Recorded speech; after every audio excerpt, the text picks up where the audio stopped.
এটা কি দেখে বুঝতে পারছেন না? চিন্তা নেই, আমি এক্ষুনি বুঝিয়ে দিচ্ছি। আসসালামু আলাইকুম everyone, I am Reshma and welcome to my page Reshma's world.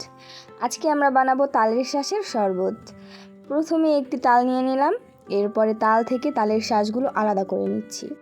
আর আমি নিশ্চিত যে এই শরবতটা প্রথমবার খাবে সেই প্রেমে পড়ে যাবে, কেননা এত মজা হয়। খুবই কম ইনগ্রিডিয়েন্টসে তৈরি হয় এই শরবতটি অ্যান্ড একদমই ফ্রেশ।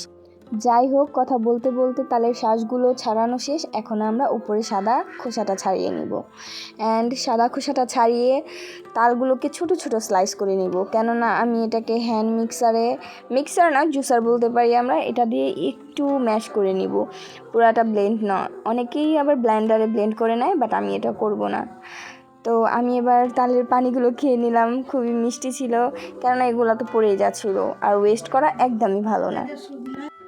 এখন এই স্লাইস করা তালের শাঁসগুলোকে আমরা হ্যান্ড জুসারের মধ্যে দিয়ে একটু চাপ দিয়ে ম্যাশ করে নিব, কেননা অনেকে এটাকে ব্লেন্ড করে নেয়, সেটা খেতে একদমই ভালো লাগে না। আমার কাছে এটাই ভালো লাগে, সো আমি এটাই করলাম। আমাদের তালের শাঁসগুলো ম্যাশ করা শেষ। এখন এর মধ্যে কিছু আইস কিউব, চিনি পরিমাণ মতন বা স্বাদ মতন, এরপরে ঠান্ডা পানি দিয়ে মিক্স করে নেব। অ্যান্ড এটা বানানোর পরে আমি আমার শ্বশুরকে টেস্ট করিয়েছি, তার কাছে তো খুবই ভালো লেগেছে। অ্যান্ড নেক্সট টাইম আমি এটা আবারও বানাবো।